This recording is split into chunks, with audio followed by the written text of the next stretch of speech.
Wilmington, North Carolina.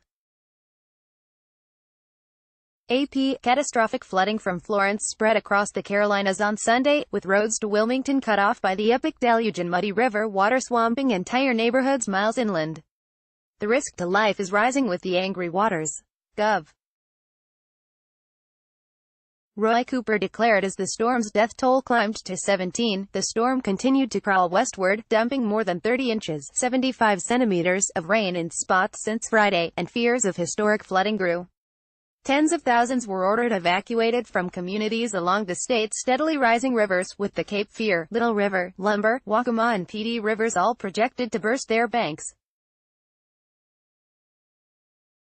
Volunteer Amber Herschel from the Civilian Crisis Response Team helps rescue 7-year-old Kiana Cromartie and her family from their flooded home September 14, 2018 in James City, United States. Photo by Chip Simotavilla, Getty Images. In Wilmington, with roads leading in and out of the city underwater and streams still swelling upward, residents waited for hours outside stores and restaurants for basic necessities like water. Police guarded the door of one store, and only 10 people were allowed inside at a time. Woody White, chairman of the Board of Commissioners of New Hanover County, said officials were planning for food and water to be flown into the coastal city of nearly 120,000 people. Our roads are flooded, he said.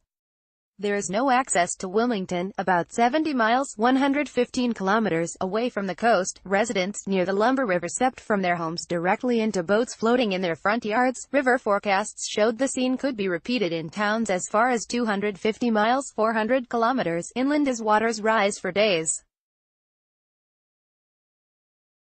Downgraded overnight a tropical depression, Florence was still massive. But with radar showing parts of the storm over 6 southeastern states and flood worries spreading into southern Virginia and West Virginia, North and South Carolina were still in the bullseye. Flooding fears surge as rivers rise. Halfway around the world, meanwhile, Typhoon Mangkhut barreled into southern China on Sunday after lashing the Philippines with strong winds and heavy rain that left dozens dead. More than 2.4 million people were evacuated from China's southern Guangdong province ahead of the massive typhoon, the strongest to hit the region in nearly 2 decades. In North Carolina, fears of what could be the worst flooding in the state's history led officials to order tens of thousands to evacuate, though it wasn't clear how many had fled or even could. The head of the Federal Emergency Management Agency, Brock Long, said officials were focused on finding people and rescuing them. "We'll get through this. It'll be ugly, but we'll get through it," Long told NBC's Meet the Press. President Donald Trump said federal emergency workers, first responders and law enforcement officials were working really hard. As the storm begins to finally recede, they will kick into an even higher gear. "Very professional," he declared in a tweet.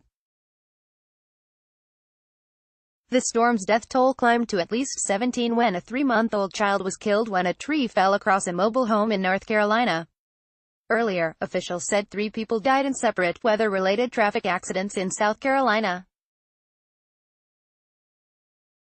Victor Merlos was overjoyed to find a store open for business in Wilmington since he had about 20 relatives staying at his apartment, which still had power. He spent more than $500 on cereal, eggs, soft drinks and other necessities, plus beer. "I have everything I need for my whole family," said Merlos. Nearby, a Waffle House restaurant limited breakfast customers to 1 biscuit and 1 drink, all takeout, with the price of $2 per item. Kenneth Campbell had donned waterproof waders intending to check out his home in Lumberton, but he didn't bother when he saw the Coast Guard and murky waters in his neighborhood. "I'm not going to waste my time. I already know," he said. As rivers swelled, state regulators and environmental groups were monitoring the threat from gigantic hog and poultry farms located in low-lying, flood-prone areas. The industrial-scale farms contain vast pits of animal feces and urine that can pose a significant pollution threat if they are breached or inundated by floodwaters.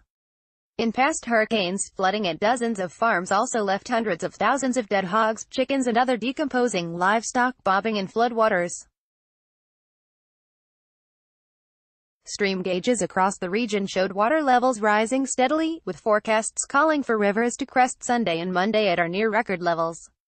The Defense Department said about 13,500 military personnel had been assigned to help relief efforts. Authorities ordered the immediate evacuation of up to 7,500 people living within a mile (1.6 kilometers) of a stretch of the Cape Fear River and the Little River, about 100 miles (160 kilometers) from the North Carolina coast. The evacuation zone include part of the city of Fayetteville, population 200,000. John Rose owns a furniture business with stores less than a mile (1.6 kilometers) from the river. Rain-soaked furniture workers helped him quickly empty more than 1,000 mattresses from a warehouse in a low-lying strip mall. Flooding fears surge as rivers rise. "It's the first time we've ever had to move anything like this," Rose said. "If the river rises to the level they say it's going to, then this warehouse is going to be underwater." Fayetteville city officials, meanwhile, got help from the Nebraska Task Force 1 search and rescue team to evacuate 140 residents of an assisted living facility to a safer location at a church. Rainfall totals were stunning.